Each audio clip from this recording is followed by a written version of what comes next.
Eu gostaria de desejar boas-vindas aos meus estudantes, aos meus alunos das duas turmas, dos dois cursos, mas quero cumprimentar também aqueles que eu ainda não tive o privilégio de trocar saberes, né, de estar em sala de aula com eles. Mas é uma satisfação reencontrá-los, mesmo nesse ambiente virtual, para a gente experimentar essas novas vivências. Embora eu já tenha dito o conteúdo da aula de hoje, na aula inaugural, e alguns alunos perguntaram hoje, a gente vai falar sobre as características gerais que identificam os seres vivos, que os distinguem dos demais seres, né? E a escolha desse tema para esse nosso projeto de revisão do Enem, ele visa nos colocar dentro de um ambiente panorâmico, né? Porque não adianta a gente falar em todos os outros processos, em todas as outras classes de seres vivos, se a gente não entende a constituição, a origem dele enquanto ser celular, né? Então, a gente tem as características que serão trabalhadas hoje, que serão revisadas, elas norteiam todos os outros conteúdos da biologia. Então, eu vou desligar minha câmera, vou compartilhar a minha tela, vocês vão ficar me ouvindo. A professora Malu também vai fazer parceria comigo hoje, monitorando o chat, anunciando as dúvidas e as participações dos alunos, interagindo no que for possível, né, Malu? E após a apresentação dos slides, a gente ainda vai trabalhar 3 questões do Enem, que eu selecionei, que elas estão interligadas a esse conteúdo que a gente vai trabalhar hoje, né? Caso eu me esqueça no final, eu já quero agradecer a participação dos demais professores, de Joselma, de Valmisa, a colaboração dos colegas, e também da Lu, que eu acho que está presente, que pode colaborar com a tradução para a aluna, caso ela esteja presente e necessite. Eu vou compartilhar a tela agora, com a apresentação dos slides para vocês. Algum retorno, pessoal? Vocês estão conseguindo visualizar? Agora sim. Agora está ok. Tudo ok? Ok. Que bom. Ok, então eu vou iniciar a apresentação. Primeira característica que a gente pode destacar aqui, pessoal, é com relação à composição química. A gente aprende desde o ensino Fundamental 2, como é a nomenclatura atual, que toda matéria ela tem uma composição química, né? E ela tem uma constituição química. No caso dos seres vivos, enquanto matéria animada, eles têm uma constituição orgânica e inorgânica. Então, eu vou começar a falar primeiro sobre a constituição inorgânica, né? Ela é chamada de inorgânica porque, em geral, não apresenta o carbono como elemento constituinte da molécula. E aí, eu selecionei 2 exemplos, porque essas moléculas, elas se fazem presentes na natureza e também entram na constituição do ser vivo, né? A primeira delas é a água, né? H2O, ela é a substância mais abundante no corpo dos seres vivos, né? Esse teor de água nos organismos pode variar de um indivíduo para outro, pode variar de uma espécie para outra, pode variar conforme a idade, pode variar conforme o metabolismo celular. Então, a quantidade de água dentro de um organismo, ela não é fixa e ela não é a mesma para todos os indivíduos. Ela tem essas variações. Mas a água, ela é tão importante porque ela é um solvente universal. Então, devido à sua bipolaridade, ela dissolve a maioria das substâncias e participa de muitos processos metabólicos, né? Temos ao lado o CO2, que apesar de apresentar carbono, mas ele não é um constituinte orgânico, né? O CO2, ele é uma molécula inorgânica, participa de processos metabólicos importantes, como a respiração e a fotossíntese. Então, quando a gente diz que durante a respiração entra oxigênio, sai gás carbônico. Na fotossíntese, entra gás carbônico, sai oxigênio. Então, vejam a participação desse elemento em duas rotas metabólicas que se processam dentro dos seres vivos, né? Nesse outro momento, a gente tem já a composição química orgânica. E aí eu selecionei 3 exemplos clássicos de substâncias orgânicas. Por que orgânica? Porque, em geral, além de ser formada por carbono, esse carbono ele não está sozinho. Ele forma uma cadeia carbônica, ele forma uma sequência de carbono ligado a outros elementos, como o hidrogênio, o oxigênio, o nitrogênio, entre outros. Então, nós temos como primeiro exemplo a glicose, um carboidrato, ele é um açúcar simples que faz parte da composição da célula. A glicose, ela é fabricada durante o processo fotossintético, né? Então, os organismos fotossintetizantes, eles absorvem, eles fixam o gás carbônico para fabricar a glicose. Então, o link que a gente faz com o carbono, o carbono vindo do gás carbônico, né, é exatamente para compor as moléculas orgânicas, como, por exemplo, a glicose, né? A glicose ela é muito importante dentro da célula para o processo respiratório. No segundo exemplo, nós temos aí o colágeno, que é uma proteína estrutural. Ela também é chamada ela está dentro do grupo das macromoléculas. Por que ela é uma proteína estrutural? Porque ela entra na composição da pele, por exemplo, né? Que tem vários tecidos constituintes. Além do colágeno, existe uma variedade enorme de outras proteínas que são importantes tanto na construção das células e dos tecidos, como no funcionamento do corpo, né? Como, por exemplo, a melanina, que é a proteína que dá a cor à pele, né? A albumina, a hemoglobina, que dá a cor vermelha ao sangue. E, por último, nesse slide, nós temos o exemplo dos ácidos nucleicos, né? Lembrando que são eles o RNA e o DNA, dando ênfase ao DNA, que é a nossa caixa preta orgânica, né? Ou seja, todas as nossas informações genéticas herdadas de nossos pais e que serão passadas para os nossos descendentes, elas estão preservadas dentro dessas ligações de bases nitrogenadas que se fazem dentro da molécula de DNA. Estou tentando falar pausadamente, se em algum momento eu acelerar, então vocês coloquem a informação no chat e Malu vai me informar. Tudo bem por enquanto? Se tiverem alguma pergunta, vocês podem fazer nesse momento, tá bom? Uma outra característica, gente, importante, célula. E ser vivo tem célula? Falamos na matéria viva, matéria inanimada, célula. A teoria celular diz que todos os seres vivos, à exceção dos vírus, apresentam uma constituição celular, né? Então, exceção para os vírus é exatamente o demônio que está perturbando a vida da gente nesse momento, que é o coronavírus. Ele faz parte de uma família de vírus que não tem uma constituição celular. Ele é formado basicamente de uma cápsula de proteína e de um material genético, né? Mas voltamos à organização celular. Pois bem, como nós podemos observar aqui na tela, bactérias, protozoários e alguns fungos, não todos eles, né? Algumas famílias de fungos, eles são identificados como seres unicelulares, quer dizer, o seu corpo é a sua única célula. Então, todas as funções orgânicas se processam dentro daquela única célula. Mas também existem os seres multicelulares. Vejam aí que eu coloquei 2 palavras, multicelular e pluricelular. Existe distinção entre esses organismos? É uma distinção pequena, não do ponto de vista quantitativo. Nós dizemos que um organismo ele é multicelular quando ele é formado por um grupamento de células, só que essas células elas não sofrem diferenciação para formar tecidos específicos.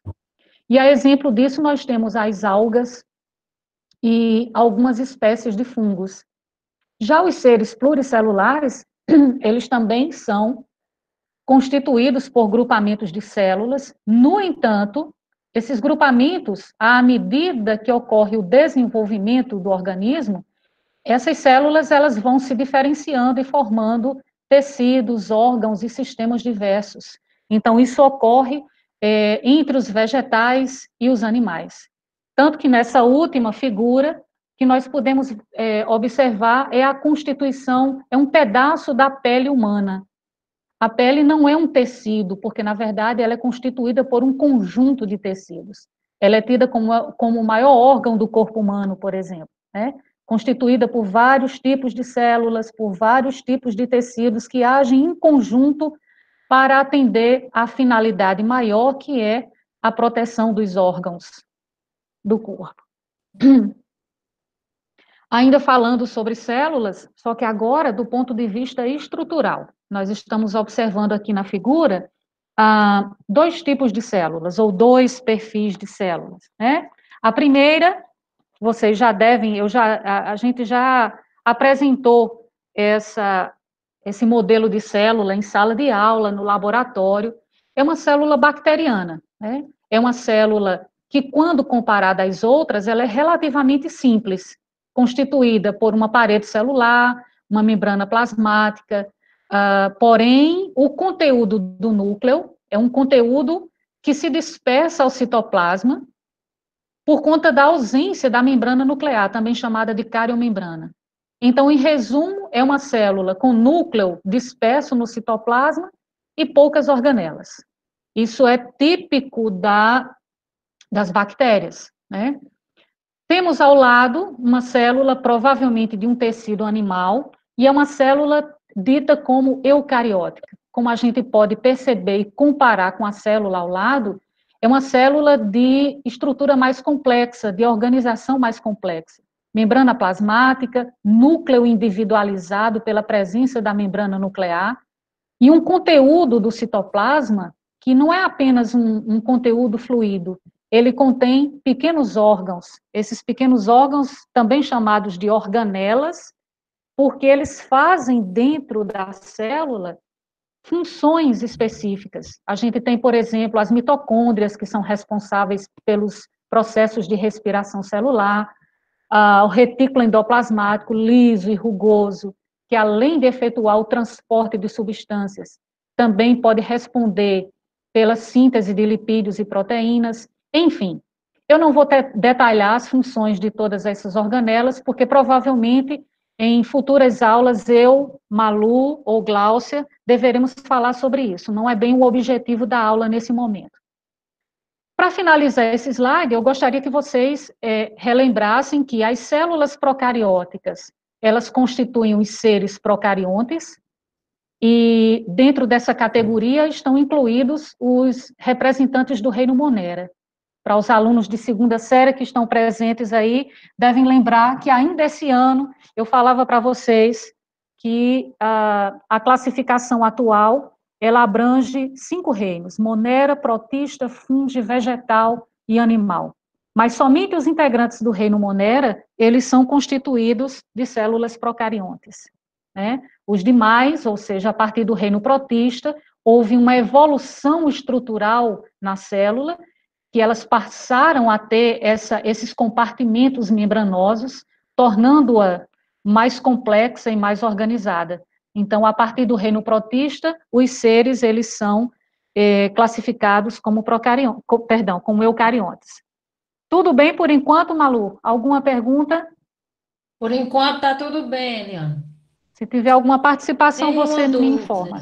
Certo, ok. Certo. Bom, em alguns momentos anteriores, eu falei em reações metabólicas, em processos metabólicos. Opa! Então, essa palavra metabólico deve derivar de metabolismo. Então, o metabolismo, gente, é uma característica também inerente ao ser vivo e corresponde a todo o conjunto de reações químicas que se processam dentro do organismo. E a gente não deve esquecer que tudo que acontece num organismo começa a acontecer a partir da célula, tá? do nascimento à morte do organismo, quem primeiro começa a morrer é a célula, porque tudo se processa a partir dela. Então, todas as reações químicas que acontecem dentro da célula, elas são denominadas, ou elas classificam o que nós chamamos de metabolismo. E a propósito, né, pelo que a gente está vendo aí na figura, uma moça bonita fazendo uma atividade física, fazer atividade física em casa, nesse período de pandemia, é muito importante para manter o nosso metabolismo ativo, né? A gente está acompanhando nas redes sociais, e isso inclusive está acontecendo comigo, que a gente está ganhando peso porque a atividade física está resumida, né? A gente vai do quarto para a sala, para a cozinha, e na cozinha a gente come bastante. Então, é muito importante, nesse tempo de pandemia, a gente manter um ritmo de atividade para que esse metabolismo ele permaneça ativo durante a maior parte do tempo. O corpo da gente foi feito para movimentar-se, e não para ficar parado o tempo todo. Bom, então vejamos.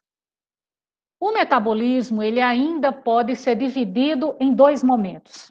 Primeiro momento, que é chamado de anabolismo, ele é caracterizado por aquelas reações de síntese, de construção de substâncias ou de moléculas. Então, a célula, ela pega determinados elementos que ela usa como matéria-prima para construir moléculas maiores. Vou dar exemplo a vocês. Citei a glicose algum tempo atrás. Pois não é que a glicose ela é utilizada no metabolismo celular para fabricar açúcares mais complexos, como, por exemplo, o amido. Não existiria amido se antes não existisse glicose. Então, gente, esse momento onde a célula está sintetizando novas moléculas, ele é caracterizado como anabolismo, tá? É o momento de crescimento, de construção, de síntese de moléculas maiores. Aquele primeiro slide que eu falava em metabolismo, né, tinha uma pessoa fazendo uma atividade física, e aí eu mencionei o primeiro momento do metabolismo, que é o anabolismo, né, onde há a construção de moléculas. E esse segundo momento, o que é que a gente está vendo? Está vendo uma pessoa fazendo uma refeição. É outra ênfase que eu faço para esse momento de pandemia, né? A gente acompanha pelas mídias um desespero das pessoas em irem às farmácias comprar medicamentos polivitamínicos, vitamina C, achando que vão ficar blindadas das diversas viroses, sendo que quem blinda o nosso organismo, construindo a imunidade, é uma dieta equilibrada, né, baseada principalmente em alimentos de origem vegetal, né? Então, a gente está vendo aqui uma criança se alimentando com um prato diversificado, né? Mas qual é o contexto disso daí para o nosso processo metabólico? É porque todo esse alimento que vai ser ingerido, ele tem que ser transformado, né?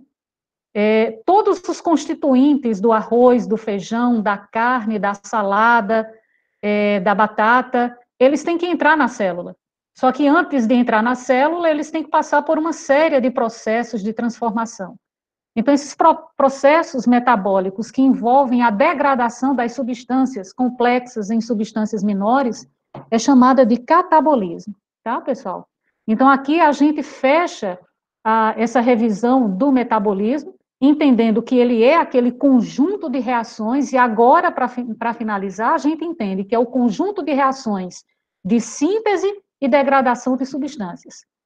As reações de síntese, elas são caracterizadas pelos processos anabólicos, e as reações de degradação, de fracionamento das substâncias complexas em elementos menores, é o catabolismo, né?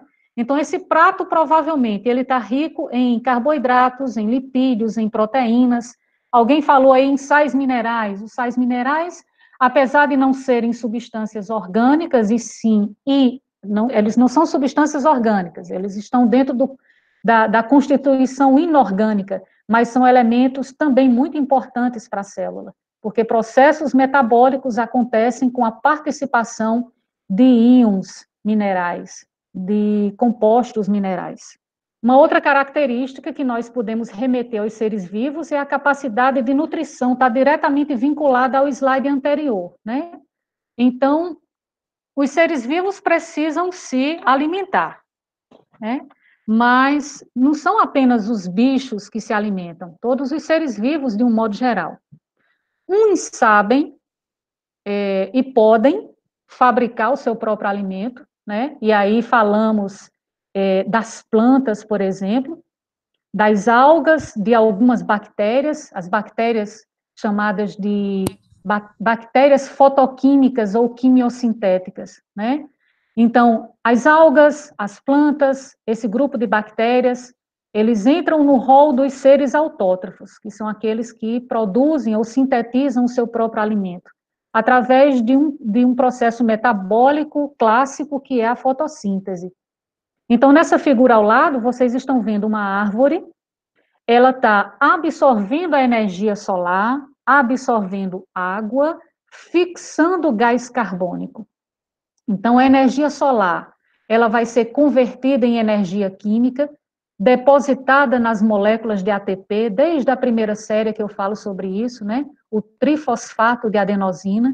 Ela é uma molécula de potencial de absorção de energia dentro da célula. Ela existe em 3 versões: o AMP, que é o monóxido, o monofosfato de adenosina, perdão, o difosfato de adenosina, e quando ela está altamente energizada, o trifosfato de adenosina. Então, a energia solar é convertida em energia química. O gás carbônico fixado, ele vai ser utilizado como fonte de carbono para a elaboração dos compostos orgânicos. E nós estamos percebendo aqui a seta indicando a liberação do oxigênio. Então, o oxigênio, ele é desprendido durante a fotossíntese, mediante a quebra da molécula da água, né? Então, na verdade, a atmosfera só passou a ter esse gás como constituinte a partir do surgimento dos seres fotossintetizantes. Antes disso, não existia oxigênio O2 livre na atmosfera. Por que esse elemento é tão importante? Uma coisa compensa a outra, né? O CO2 absorvido ou fixado para a construção das moléculas orgânicas, o oxigênio liberado e de grande importância para a respiração aeróbica dos seres vivos. Ao lado, e a gente não poderia deixar de relacionar a capacidade de nutrição que os seres vivos têm com o crescimento. Então, a gente está observando aí a germinação de um grão de feijão, né? Então, o feijãozinho lá depositado no solo, ele incha e ele começa a emitir os seus primeiros órgãos, o sistema radicular, o caule, as folhas cotiledonares, até o prosseguimento do crescimento da planta. Enquanto a semente tem as suas reservas orgânicas, o embrião vai crescendo, as suas células se multiplicando e se alimentando às custas dessa reserva da semente. À medida que essa reserva ela é toda consumida, então a nova planta ela tem que produzir essas folhas cotiledonares e outras folhas que realizarão a fotossíntese, fabricando alimento, já que nós estamos falando de um organismo autótrofo, para que esse alimento ele esteja disponível para as reações metabólicas que vão acontecer durante o desenvolvimento e para o crescimento do organismo.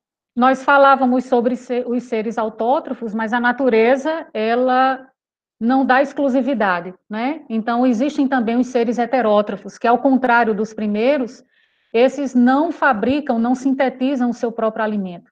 Então, eles têm que buscar esse alimento em outras fontes orgânicas, né? E dependendo das fontes que eles adquiram, eles podem ser chamados de herbívoros, quando eles se alimentam de plantas, por exemplo, carnívoros, quando eles se alimentam de outros animais, ou onívoros, quando eles fazem uso dessas duas opções, né? Então, nessa classe dos seres heterótrofos, encontram-se os animais, nós, inclusive, protozoários, fungos e a maioria das bactérias, né? Todos seres heterótrofos. que é que a gente está observando aí? Uma outra característica inerente aos seres vivos. Então, para sobreviver e se estabelecer, as espécies precisam se ajustar às mudanças do ambiente. Então, essa capacidade que tem de ajustamento às mudanças é chamada de adaptação. Eu lembro bem de ter falado isso ainda em sala de aula, para as minhas turmas de primeira série, né, que eles se encontravam em fase de adaptação. Infelizmente, não tivemos tempo ainda de concluir essa etapa, né, mas a adaptação sobre os diversos aspectos é uma característica inerente aos seres vivos. Como eu pude colocar aí, pessoal, existem adaptações fisiológicas, né? O que seriam essas adaptações fisiológicas? Elas são, os organismos, eles podem se tornar resistentes a determinadas substâncias, a pesticidas, a agrotóxicos, a medicamentos, né? E essa resistência é um comportamento de ajuste às condições ambientais. Então, a gente tem aqui a figura de um inseto, né, se dizendo vencido a um produto químico. Hoje em dia, a gente acompanha cada vez mais, né, matérias que falam sobre a resistência de vírus e bactérias a determinados medicamentos, a drogas, a antibióticos. Isso é uma grande preocupação da comunidade científica, né, é que em um determinado intervalo de tempo, a gente não consiga mais responder, que determinadas drogas não consigam mais responder ao controle de algumas doenças infecciosas, como doenças causadas por bactérias, né? Porque ao longo do tempo, as mutações ocorridas em seu interior possam torná-las mais resistentes a essas drogas já produzidas, né? E aqui nós temos as adaptações anatômicas.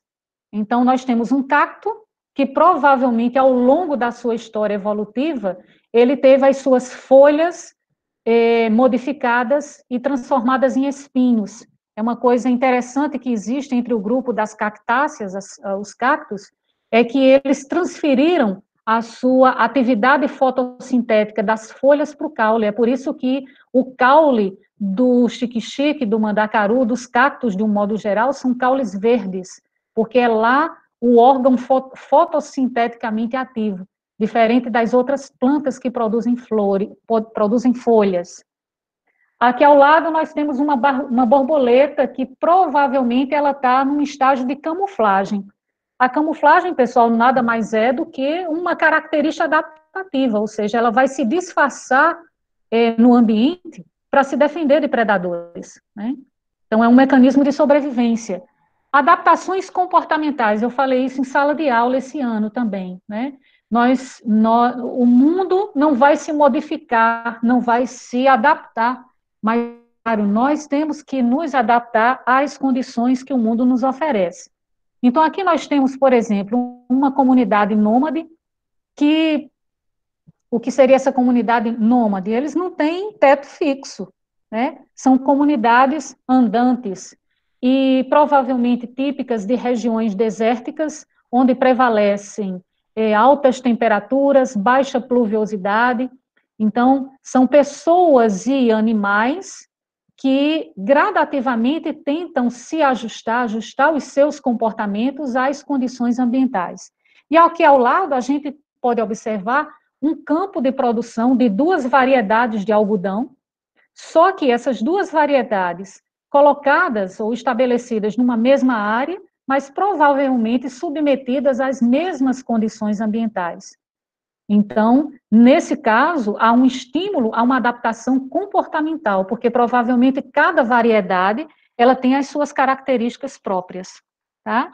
Então, fechando, nós temos que a adaptação ela é um mecanismo de sobrevivência das espécies para se estabelecer no ambiente, tá? Opa, o que é que a gente pode observar aqui nessa imagem? Plantas se curvando na janela em direção, provavelmente, a uma fonte de luz. Provavelmente essa fonte unidirecional, né? Então, isso nos remete a uma característica, ou a duas características que são comuns aos seres vivos, que é a capacidade de movimentar-se e de reagir a estímulos. Inclusive, essa imagem que eu selecionei, ela exemplifica o chamado fototropismo, que é o movimento de curvatura que um órgão vegetal ele desenvolve na direção de um estímulo. Nesse caso, é um estímulo luminoso. Não existe somente o estímulo luminoso, existem várias naturezas de estímulo. Pode ser um estímulo químico, pode ser um estímulo mecânico, tá? Para cada razão de estímulo, uma denominação específica, né? Mas isso resume a habilidade que os seres vivos têm de reagirem ou responderem aos estímulos externos, seja aos estímulos ambientais, e, ao mesmo tempo, desenvolverem movimentos de curvatura em direção a esse estímulo. Nós temos, por exemplo, se você imaginar que a raiz de uma planta, naturalmente, ela cresce para baixo. Então, ela está crescendo em resposta ao estímulo gravitacional, né? Porque a gravidade tende a puxar os corpos para o centro da Terra. Então, isso é uma resposta a um estímulo. Chegamos a uma característica que eu acho particularmente muito bonita, que é o que nós chamamos de ciclo de vida, né? Então, a vida, ela se cumpre através de estágios. Então, num ciclo que tem começo, meio e fim, né? Esse ciclo nós chamamos, por isso que ele é chamado de ciclo, porque ele tem começo, meio e fim, né? E em matéria de seres vivos, significa nascer, crescer, reproduzir, envelhecer e morrer, né? Não necessariamente todas as etapas desse ciclo, elas são cumpridas. Muitas vezes, intervenções ambientais ou intervenção humana podem abreviar ou anular algum desses estágios, né? O ciclo de vida, pessoal, das espécies, ele não é o mesmo, ele pode variar de um indivíduo para outro, ele pode variar de uma espécie para outra, né? E isso faz com que os ciclos, eles possam ser curtos, durando alguns dias, algumas semanas, ou eles possam ser longos, durando anos, décadas, como é o caso do ser humano, né? Agora, o ciclo, como eu falei, ele pode ser influenciado por fatores ambientais. Então, mais uma vez, eu puxo na minha própria orelha. Nós temos aqui uma imagem, provavelmente, de um abatedouro industrial, onde nós temos uma sequência de animais abatidos, né? Provavelmente animais que, desde o seu nascimento, eles foram confinados, eles foram alimentados, e eles foram condicionados para eles se tornarem alimentos para a humanidade, né? Inclusive, existem ambientalistas, correntes filosóficas, que hoje elas tentam combater essa prática humana, que é do consumo animal, né? Como eu falei, como eu estava dizendo no bate-papo, ainda é algo que eu ainda não consegui evoluir, que é me desprender, é tirar o bicho da minha. Precisamos disso como fonte de alimento, mas é uma prática que hoje em dia ela vem sendo combatida, porque abrevia o ciclo natural da vida, interfere no ciclo natural da vida. Não tem pergunta, vamos continuar antes que trave, né? Bom, a gente vai entrar agora vai fazer uma pequena pausa. Alguns estudantes acham esse momento chato, né? Que é um pouco complexo. Um dos estágios do ciclo da vida, que é a reprodução. Então, não há continuidade da espécie se não houver reprodução. Se o indivíduo ele nasce impossibilitado de reproduzir, ele, enquanto indivíduo, não vai estar provocando nenhum mal para a sua espécie. Mas se todos os indivíduos nascerem com essa deficiência ou com essa incapacidade de reprodução, percebam que num intervalo de tempo de curto a longo prazo, a espécie estará extinta no ambiente. Então, a reprodução é uma necessidade para manutenção da espécie. E existem dois modelos de reprodução. Aqui apresenta na tela agora a reprodução assexuada, também chamada de reprodução agâmica, né? E aqui, a título de revisão, eu vou mencionar alguns, né? eu não havia falado, mas esse material vai ser disponibilizado para os alunos. Eu vou colocar no SMAP, então cada um vai ter acesso ao material.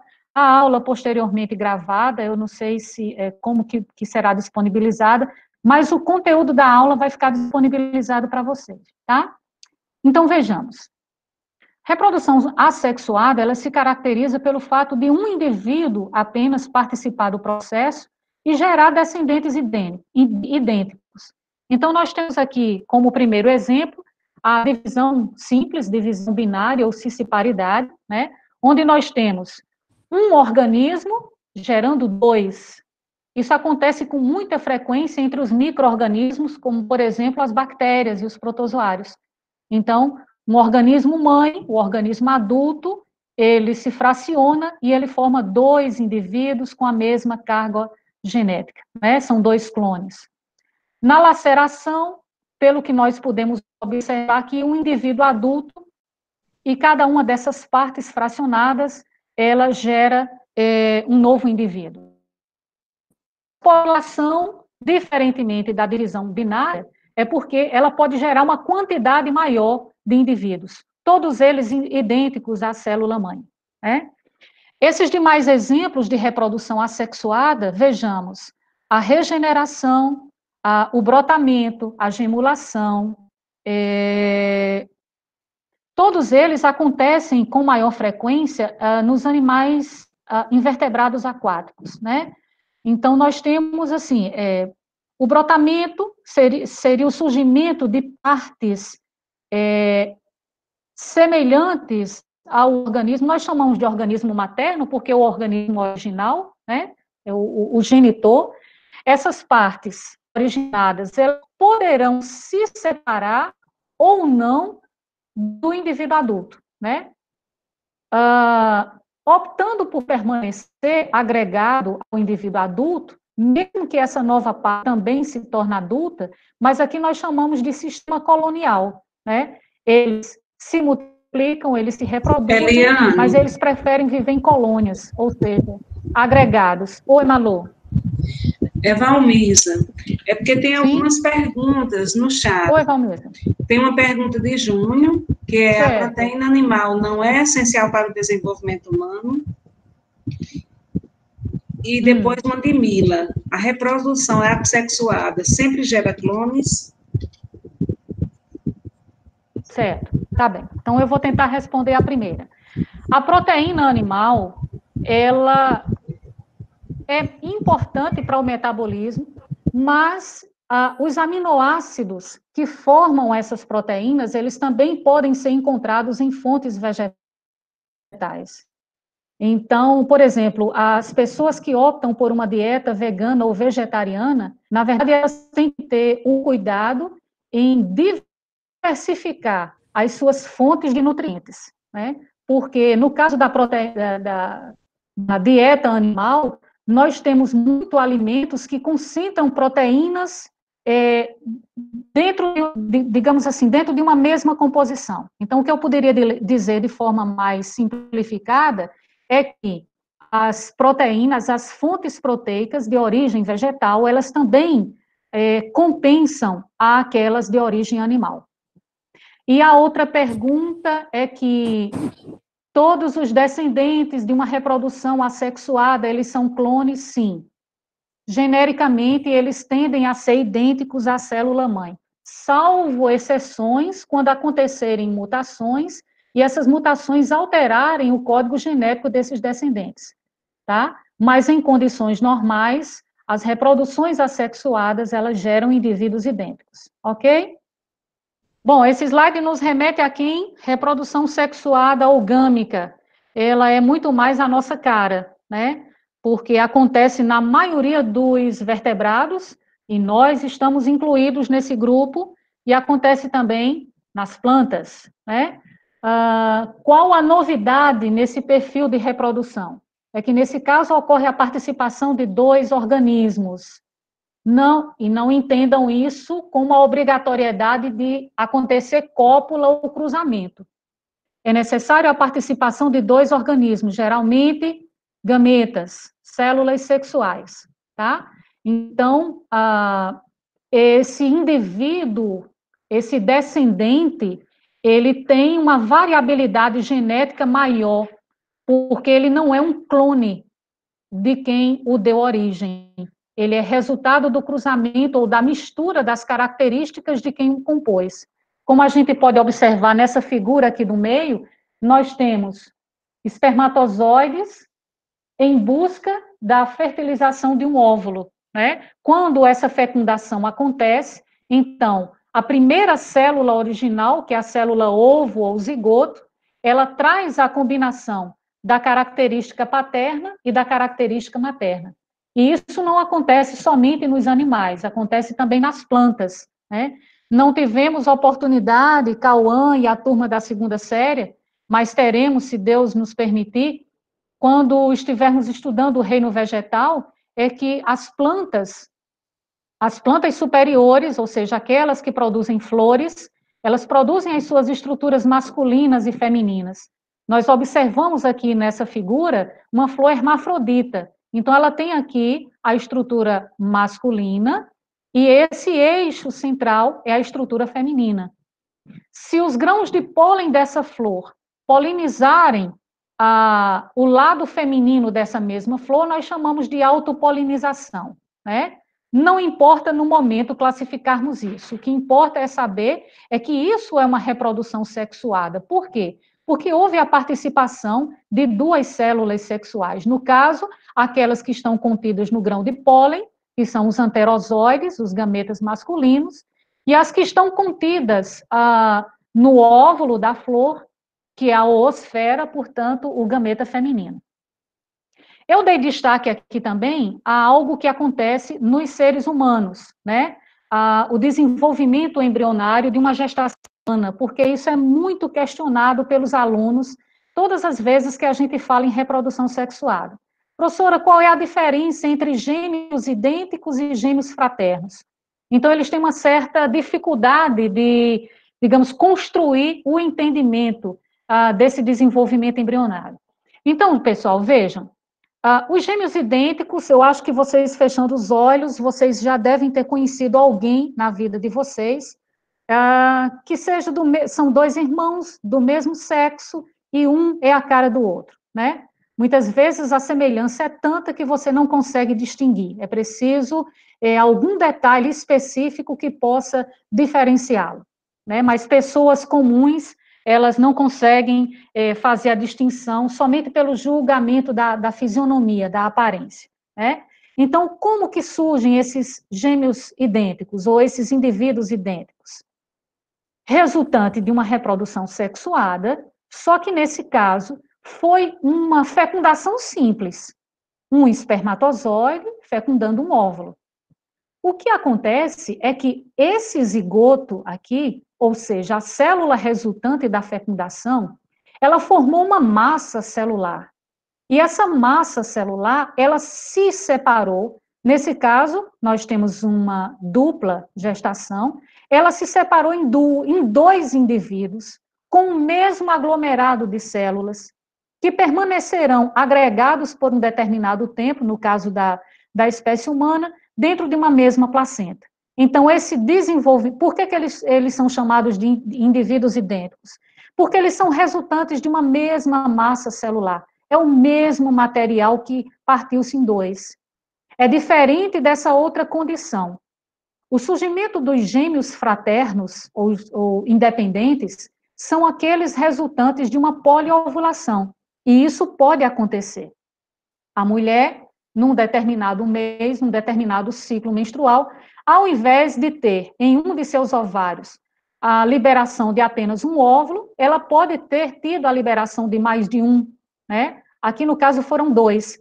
E, naturalmente, para cada óvulo, um espermatozoide, né? Só que, nesse caso, o desenvolvimento embrionário ele vai ser estabelecido em placentas diferentes. E como eles são resultantes de óvulos e espermatozoides distintos, eles poderão ou não ser do mesmo sexo, eles poderão ter aparências não obrigatoriamente semelhantes. Eu tive em minha família, por exemplo, 2 tios, eles eram irmãos gêmeos, mas aparentemente eles nem lembravam ser irmãos. Quer dizer, do ponto de vista da fisionomia, eles não tinham traços genéticos aparentes, no entanto, eram irmãos gêmeos. Bora falar um pouquinho sobre a fecundação. Olha que figura bonita aí. Fecundação externa, como é que se caracteriza? Ela ocorre fora do organismo, né?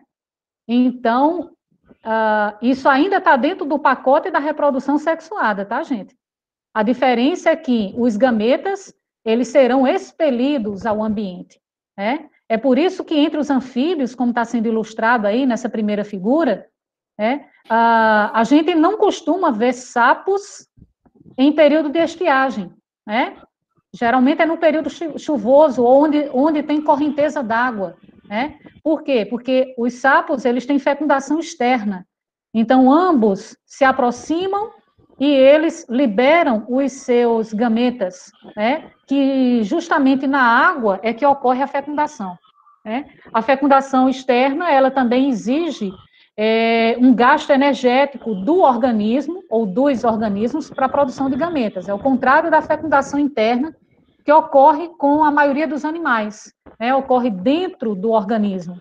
O desenvolvimento embrionário se estabelece dentro do organismo, que nós chamamos de organismo materno. Nesse caso, para os organismos produtores de gametas, há um menor custo energético, no que diz respeito à produção dos gametas, tá? Em outras palavras, a espécie que tem fecundação externa, ela obrigatoriamente tem que produzir uma quantidade maior de gametas, porque eles podem ser perdidos. Imagine um ambiente aquático, esses gametas não necessariamente eles vão ser fecundados, eles podem ser dispersos pela correnteza. Então, na fecundação externa, há um quantitativo maior de gametas produzidos, ao contrário da fecundação interna. Ok? O próximo, professor, por favor. Eu espero que esse quadro aqui, ele seja visível para todos. Eu fiz questão de inserir, porque eu sabia que esse tema, a reprodução é um tema polêmico, né? Então, ele mostra as vantagens e desvantagens que cada perfil de reprodução apresenta. Então, vamos começar pelas vantagens da reprodução assexuada. A vantagem é a produção de clones. Então, se há uma necessidade de produção de uma descendência de indivíduos idênticos, a reprodução assexuada, ela é a indicada, né? Vocês imaginem um produtor de batatas, né? Como é que se produz batata? Batata doce. Então, nós fazemos o corte de suas ramas. Aqueles cortes, eles nada mais representam do que clones.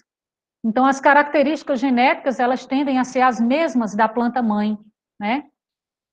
Pode gerar um número maior, uma quantidade de descendentes numa rapidez maior do que a reprodução sexuada, portanto, o processo de colonização ela é mais rápido.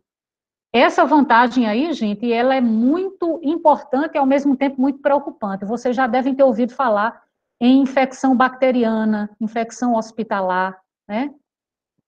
Por que as infecções hospitalares, elas são frequentes e elas acometem pacientes que já estão com sua saúde debilitada? Vamos supor que um paciente, ele chegue num hospital com uma determinada enfermidade, mas por conta de estar com sua imunidade baixa, ele pode ser contaminado por uma determinada bactéria, né? Teoricamente, uma bactéria, ela se reproduz a cada 20 minutos, formando 2. Vocês imaginem, num intervalo de tempo de 24, 48 horas, por isso que se chama de infecção generalizada, porque esses micro-organismos, por se reproduzirem de forma assexuada, formando uma descendência rápida, então eles se proliferam com muita rapidez. Quais seriam as desvantagens desse perfil? A diversidade ou a variabilidade genética ela é praticamente nula, a não ser que se considerem as mutações. Não havendo mutações, todos os indivíduos são geneticamente idênticos, né? Por serem idênticos, por serem pouco diversificados, eles têm uma dificuldade maior de se adaptar às alterações ambientais. Entendam alterações ambientais como alterações bruscas, alterações de temperatura, por exemplo, um determinado dia que está fazendo, imagina o deserto. Por que o deserto ele é tão estéril? Porque as condições elas são muito inóspitas. Costuma-se dizer no deserto, eu nunca fui lá, mas que durante o dia as temperaturas são muito elevadas e à noite as temperaturas caem bruscamente. Então, para organismos que se reproduzem, principalmente esses organismos coloniais, isso é uma mudança ambiental muito brusca e compromete a sua adaptabilidade. Isso, claro, que não favorece a evolução, tá? A reprodução sexuada, ela é importante e ela é vantajosa para as espécies, porque ela produz descendentes com uma maior variabilidade de características, uma maior capacidade de sobrevivência, favorecendo, assim, a evolução dessas espécies. Porém, é um processo lento, é um processo que exige um gasto de energia para a formação dos gametas e para a própria fecundação em si. Mas a gente pode perceber, na natureza nem tudo são flores, né? Existem os pontos favoráveis e os pontos desfavoráveis. O professor pode passar adiante. Esse slide aí, ele finaliza a nossa conversa sobre reprodução, porque ele abre um parêntese para o aspecto da hereditariedade, né? Reprodução, inevitavelmente, recorre à hereditariedade, que é a capacidade de transferência das características genéticas de um ser vivo para outro, né? Se esse ser vivo ele é um clone, ele tem a identidade genética de quem o gerou. Se ele é proveniente de uma reprodução cruzada, então ele é 50% de um, 50% de outro, ou seja, ele tem a participação genética de quem os formou, dos seus genitores. Mas o que interessa no nosso slide, porque o tempo está avançando, o que nós podemos observar aqui é a semelhança entre a fisionomia, né, dessas celebridades, né, pais e filhos se parecendo bastante dentro do aspecto fisionômico.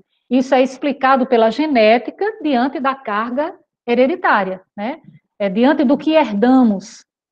Eu costumo dizer que nós somos 50% do pai e 50% da mãe, do ponto de vista quantitativamente genético, mas não significa que nós traremos 50% da manifestação fisionômica do pai e 50% da mãe. Existem pessoas que são muito mais parecidas com o pai, pessoas que são muito parecidas com a mãe. Aí a gente já está falando em potencialidade genética e não em expressão propriamente dita, tá?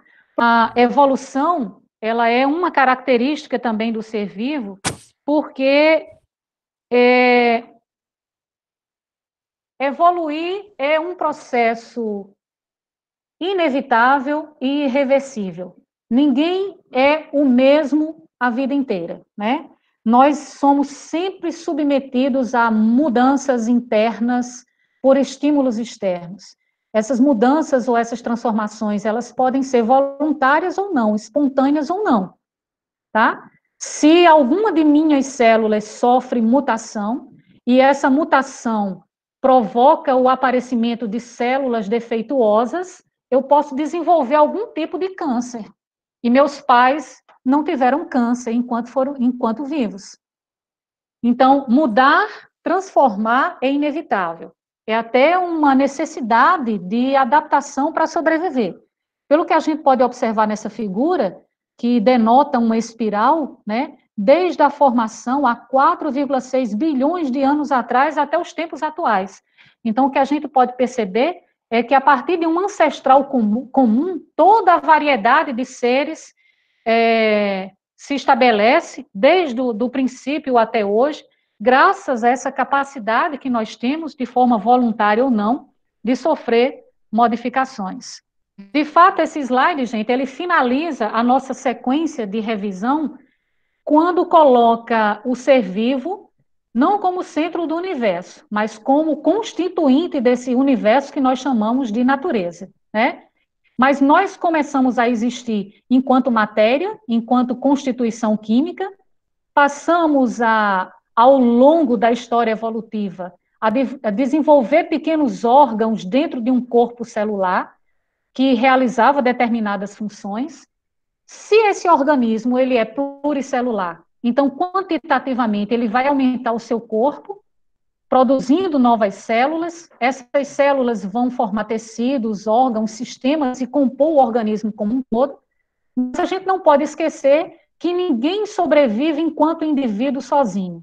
Ele precisa se relacionar com outros seres da mesma espécie, formando as populações, com outras espécies naturais, formando as comunidades biológicas, mas mesmo assim, a interação entre os seres vivos, ela não é o bastante.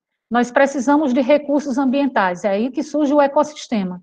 Então, o ecossistema é resultado da associação, da interação entre os seres vivos e o meio ambiente.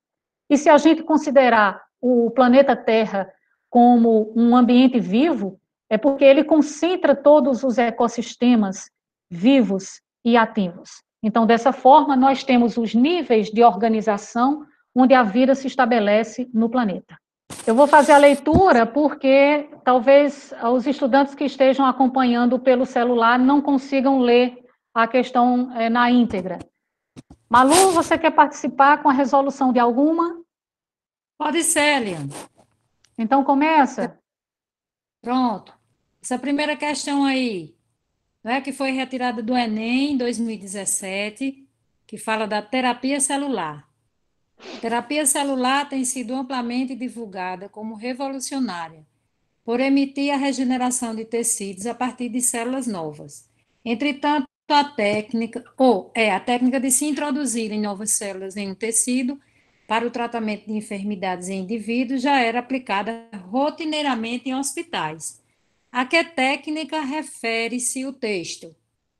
Aí tem as alternativas, né? Aí, de letra A, vacina, letra B, biópsia, letra C, hemodiálise, letra D, quimioterapia e letra E, transfusão de sangue.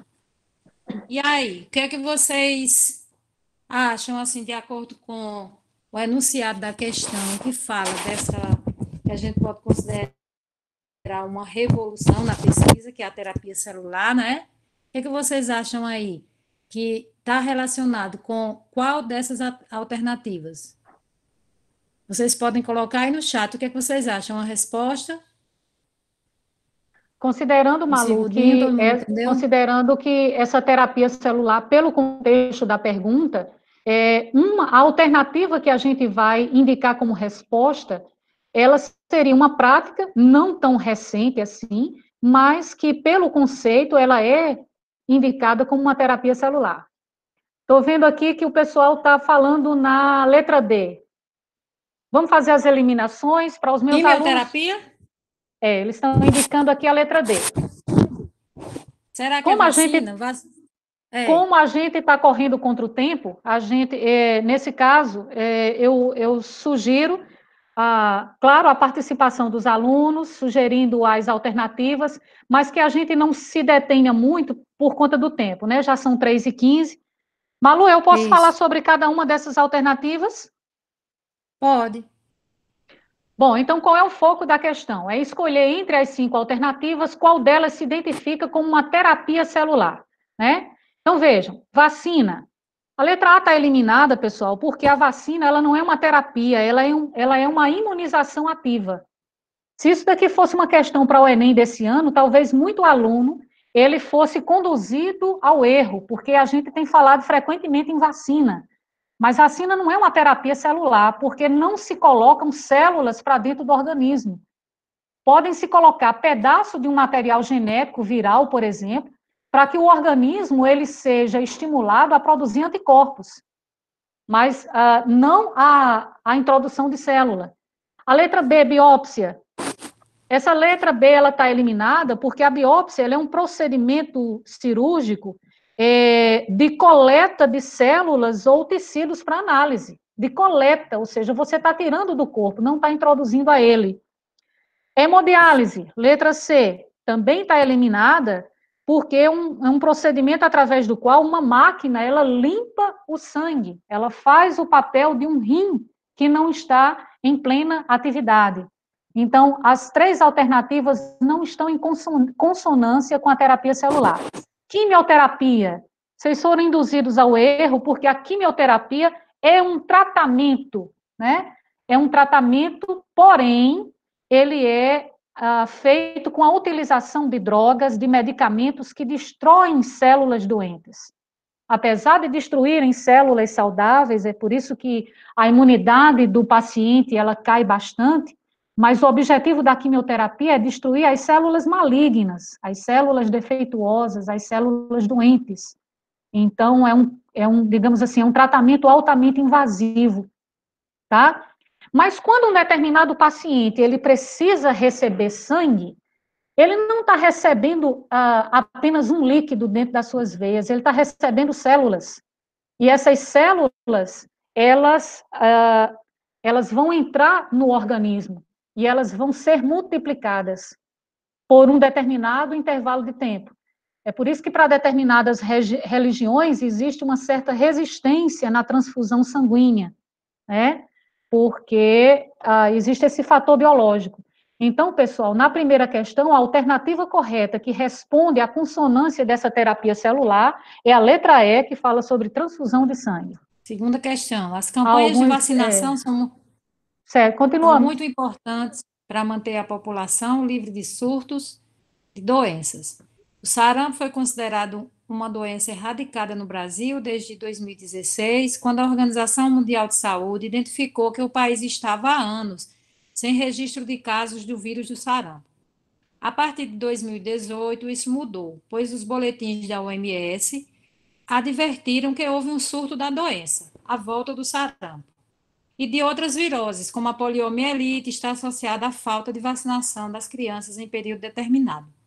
A vacinação é considerada a forma mais eficiente de prevenir as viroses. Uma das razões dessa prevenção é o fato de os vírus serem Posso comentar, Malu? Bom, as alternativas que se apresentam, unicelulares, acelulares, pluricelulares, eucariontes e procariontes. Pessoal, essa questão, isso aí é a cara do Enem, né? Um texto longo, né, que exige, de certa forma, um mínimo de interpretação, porém, o próprio texto se encarrega de nos dar a resposta. Eu gostaria de ver aqui no chat, por alguns instantes, as sugestões de vocês. Qual seria a alternativa correta? B. Muito bem, Moisés, já vou antecipando. B de fezes. Alternativa correta. Por que isso? E vamos ver ainda saiu A. Aqui ainda, Eliane. Ainda saiu A, mas tudo bem. Os erros acontecem para serem corrigidos, né? Aonde é que está a resposta no próprio enunciado da questão? Está falando em fermentação, está falando que a cerveja é produzida pela fermentação da cevada. Não, Eliane. Oi. Eliane, só um minuto. Oi. Essa aí eu acho que você já está falando da terceira questão. Não, eu estou falando da segunda. Hã? Não, eu acho que você está falando sobre fermentação. Perdão. Isso aí sim. Segunda questão, letra B, alternativa correta, né? Uma das razões dessa prevenção é o fato dos vírus serem o quê? Em um momento da explicação lá, quando eu estava dizendo, separando os seres unicelulares e pluricelulares, eu disse que há exceção dos vírus, né? Então, por que a letra B? Porque a letra B diz que esses organismos, eles não têm células. O A, quando precede a palavra principal, ele dá a ela o sentido de negação. Então, letra B está dizendo que os vírus não têm células. É a alternativa correta. A produção de bebidas alcoólicas é realizada por meio de fermentação de diferentes ingredientes. O vinho, por exemplo, é fabricado a partir de fermentação da uva. Já a cevada é produzida pela fermentação a cerveja é produzida pela fermentação da cevada. Tal processo se dá devido ao fato de alguns organismos obterem energia pela quebra do açúcar, produzindo gás carbônico e álcool etílico, na ausência de oxigênio. Esses seres vivos preferem se desenvolver em ambientes úmidos, podem apresentar quitina em sua parede celular, glicogênio como produto de reserva, são eucariontes, heterotróficos e contêm o maior potencial enzimático encontrado no planeta. Pelas características descritas, conclui-se que esses organismos são denominados... Pois bem, nessa questão está também típica de Enem, enunciado longo, que gera uma pequena confusão mental, mas é para perguntar quem é o objeto da história, né? Então, apesar de eu ter feito confusão entre a segunda e a terceira questão, porque eu estava aqui com a outra sequência, mas eu vou repetir o comentário que fiz. Essa questão aí, o próprio enunciado já denuncia a resposta, porque ele está falando em fermentação, ele mencionou que a cerveja é feita pela fermentação da cevada, e ele está mencionando também que esses organismos referidos, eles se desenvolvem em ambientes úmidos. Então, pessoal, quando começa a falar em ambiente úmido, a gente já começa a lembrar dos fungos. Os fungos, eles gostam de ambientes de pouca luminosidade e úmidos, né? Mas aí já denuncia que é ele mesmo. Podem apresentar quitina, que é o constituinte da parede celular. Então, essa é exatamente uma das características que retirou os fungos do reino vegetal. No final da década de 60, os fungos eles foram chutados do reino vegetal, eles deixaram de ser chamados de plantas, porque descobriu-se que as plantas tinham célula com parede celular à base de celulose, sendo que todos os fungos eles têm uma parede celular à base de quitina, que é um outro polissacarídeo, tá? Glicogênio, o glicogênio, apesar de existir na célula animal, mas é uma reserva da célula dos fungos, são eucariontes e são heterotróficos. Então, gente, esse conjunto de características nos permite indicar a alternativa. Já tem sugestões aí no chat? É uma bactéria, é um protozoário, é uma levedura, é uma cianobactéria ou é um dinoflagelado? Pessoal, tem casca de banana nessa pergunta, tá? Inclusive, essa questão, ela inclui várias características, não só em relação ao metabolismo energético e à fermentação, mas também em estrutura celular, na nutrição, não é? Isso, exatamente. E tudo foi Opa, que destacado, a galera tá boa, viu, Malu? Alternativa né? C, exatamente, né? A gente poderia pensar nas bactérias, já que está falando em fermentação e algumas bactérias anaeróbicas, elas são utilizadas nos processos de fermentação.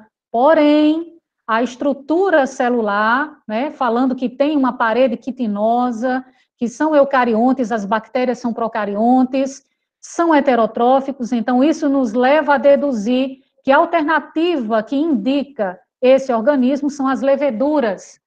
Eu disse que tinha casca de banana porque o autor da questão não mencionou diretamente os fungos, mas sim a uma classe deles, né? Então, para quem não lembrava que levedura era um fungo, talvez pudesse buscar outra alternativa.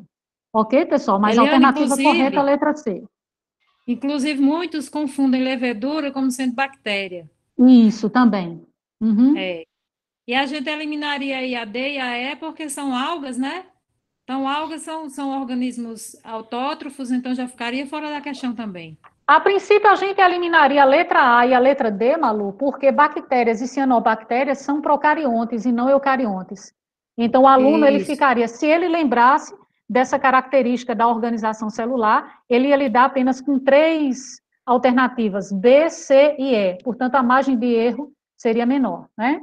Ah, tem razão, é porque eu li cianofícias aqui, mas é cianobactérias. Cianobactérias. Já estou Ok. classificando a cianobactéria como eucarionte, Ave Maria. Desculpa. Isso aqui é uma homenagem aos nossos alunos, Malu, para dizer que nós nos tornamos professora porque a vida deles vale o nosso tempo, né? Nós não estamos aqui somente para cumprir tabela, nós temos uma missão, né? A minha missão, ela começou há 30 anos atrás, e eu exerço com a mesma motivação de quando comecei, eu acho que até melhor. Pessoal, muito obrigada pela atenção de vocês, obrigada a atenção dos estudantes, a ajuda dos colegas foi de extrema importância, se não fosse com a colaboração de vocês, a aula não teria acontecido. Malu, pela parceria, Obrigada, e a Eliane. todos que estavam nos bastidores nos dando esse suporte. Muito obrigada, gente.